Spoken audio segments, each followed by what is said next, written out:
For more on this story, let's close to SABC News reporter Natasha Phiri. Natasha, a lot of talk about that social compact whose time has come and gone.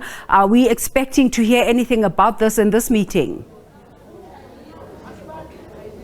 A very good morning to you, Desiree, and of course to our agenda viewers. Indeed, the hot potato here is indeed the issue of, the social compact. Of course, President Cyril Ramaphosa will be closing off this two-day summit where 600 delegates, Desiree, were actually in attendance. And of course, like you've correctly cited there, the theme for the first of its kind of the summit is fostering social cohesion to enable socio-economic participation in communities. You would remember, Desiree, that the president had first called for the summit to take place in 2018 at the State of the Nation address. And of course, the DSD, the Department of Social Development, the Department of Social Development and the National Economic Development and Labour Council, NEDLAC, undertook to hold the summit in 2020. But because of COVID-19, that didn't happen. But of course, I'm joined by Mr. Najepale, who's the DDG of DSD. And of course, we'll be talking about the summit, the importance of the summit, and what the aim of this summit is. Thank you so much for joining us on SABC News, Mr. Najepale. Just talk us through the importance of the summit, what the aim is, and the key stakeholders in the summit. Thank you very much, Natasha Phiri, and the listeners.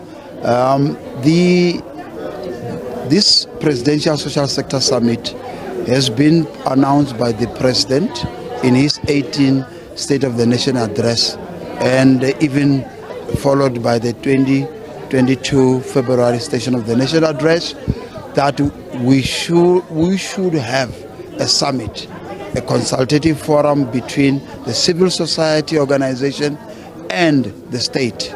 The aim of the summit is to cement on our relationship that we have with the civil society as represented by the NEDLAC community constituency. This summit aims to foster that partnership.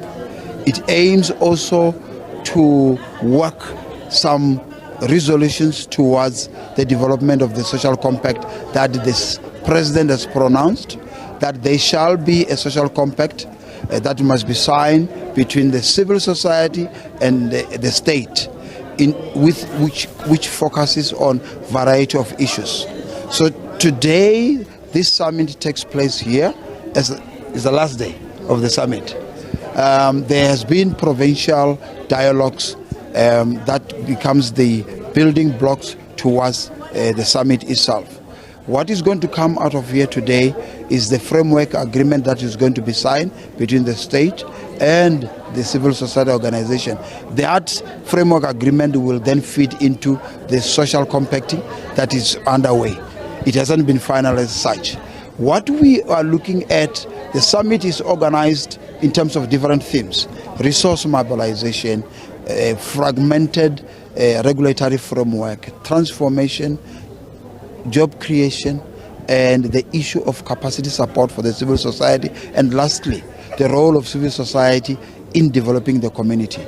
We have seen robust discussion in all 9 provinces, which culminate into yesterday, where the first day, we also saw a lot of robust discussion.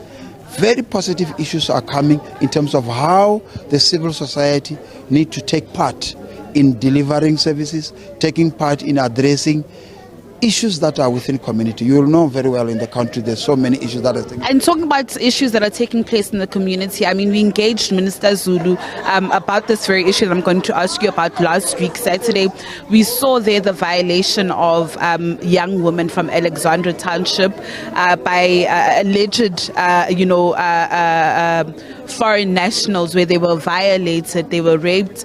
What type of support has the department actually provided for these young ladies?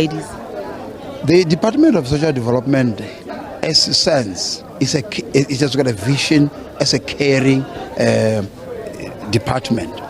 It provides that support to every individual, vulnerable individuals, children, young women, men, and older persons. So the role of the Department of Social Development in that case, firstly, is the prevention within the communities, which what we are asking the civil society to take charge.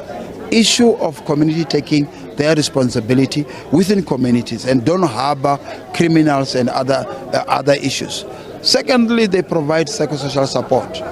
We have got a lot of programs for children, for families, for young girls, for men, and for older persons.